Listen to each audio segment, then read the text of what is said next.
सांवली बहू। शिल्पा है तो सांवली लेकिन बहुत ही टैलेंटेड। लेकिन कहते हैं ना, शादी के लिए तो लंबी और गोरी होनी चाहिए। शिल्पा, ये रिश्ता अभी हाथ से गया।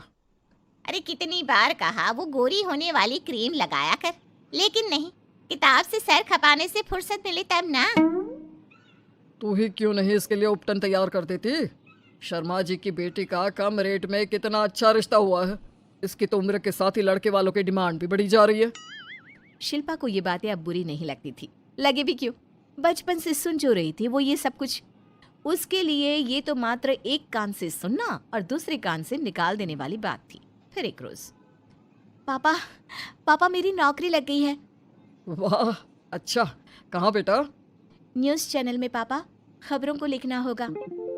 हाँ, वैसे भी तेरे जैसी सांवली शक्ल की लड़की को कौन पर्दे पर आने देगा, क्यों? चल, 4 पैसे कमाने लायक हुई है तो लड़के वालों को बोल देंगे कि कमाती भी है। फिर शायद कोई कर ले शादी। हाँ सही कह रहे हैं।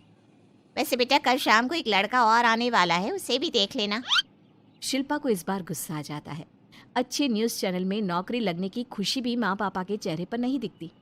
अगले रोज ऑफिस से शिल्पा घर आती है तो सामने बैठा होता है हिमांशु।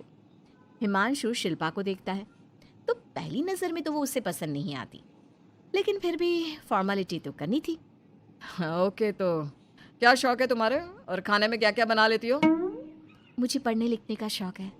खाना बनाना नहीं आता, बिल्कुल भी नहीं आता।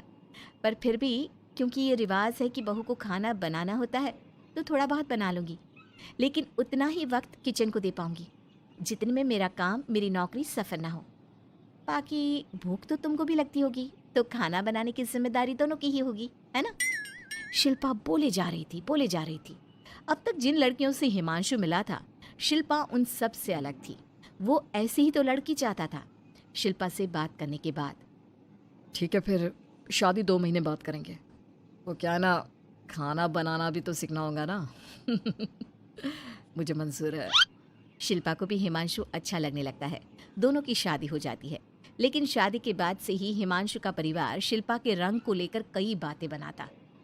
क्या बात है हिमांशु, क्या कमी हो गई थी जो ऐसी काली सी बहू ले आया? काली? काली तो नहीं है। हाँ, मेरी शिल्पा का रंग हल्का सांवला है। वैसे आप तो कृष्ण के भक्त हैं, जानती है ना, उनका रंग भी सांवला था। अब सांवले रंग के कृष्ण की पूजा, तो सांवली मेरी बीवी खराब कैसे?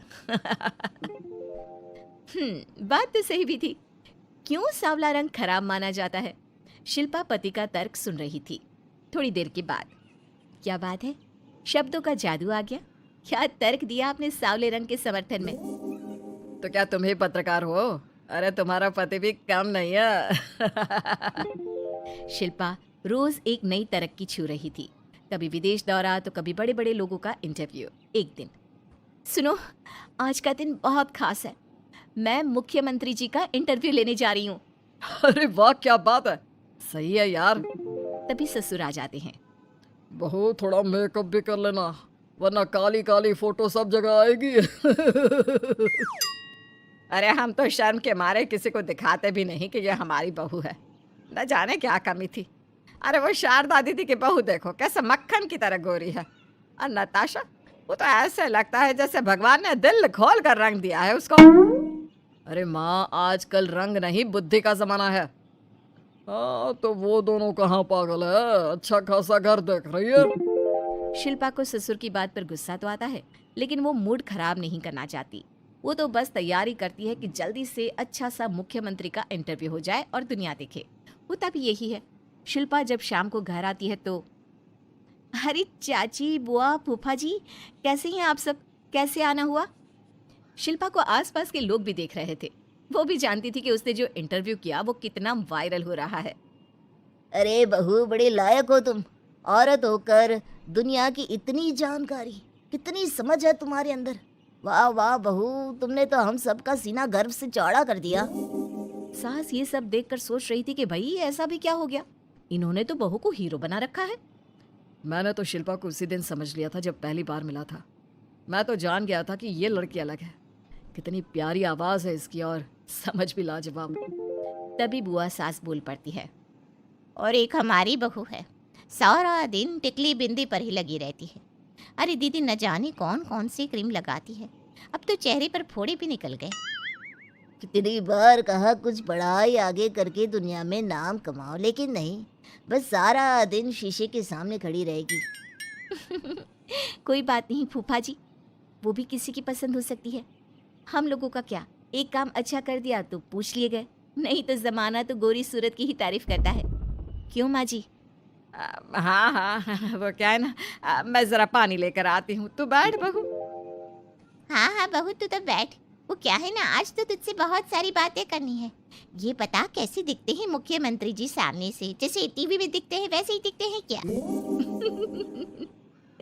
आए दिन लोग शिल्पा से मिलने आते, उसे अपने स्कूल या दूसरी जगह पर चीफ गेस्ट बनाते।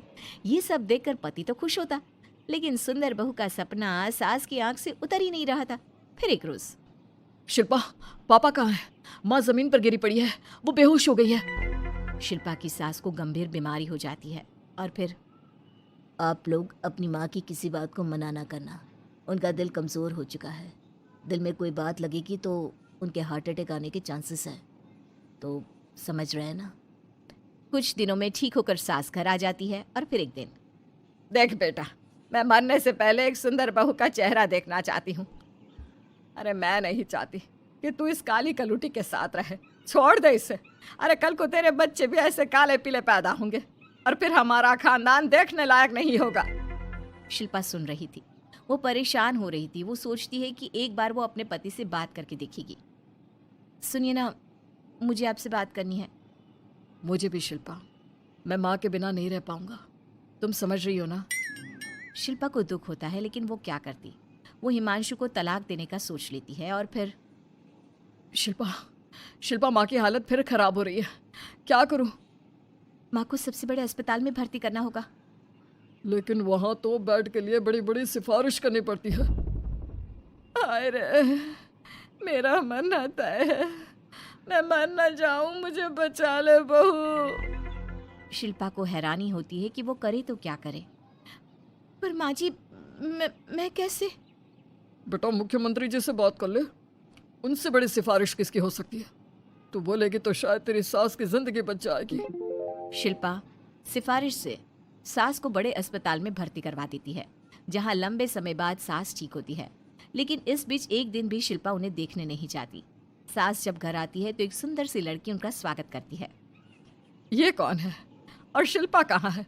मुझे तो मेरी बहू ही चाहिए। माँ, कैसी बात कर रही हो? तुम्ही ने कहा था ना कि शिल्पा काली है और तुम्हें काली बहू नहीं चाहिए। ये रीना है, तुम्हारी बहू। नहीं नहीं, मुझे माफ़ कर दो, मुझे तो मेरी शिल्पा बहू ही चाहिए। उसी के कारण आज मेरी जान बची है। मैं नहीं समझ पाई कि सुंदर शक्ल से ज़्यादा सुंदर दिल और आचरण होना चाहिए। लेकिन अब क्या, अब तो देर हो चुकी थी। हिमांशु भी जानता था कि आत्मसम्मान वाली शिल्पा अब उसकी जिंदगी में वापस नहीं आएगी।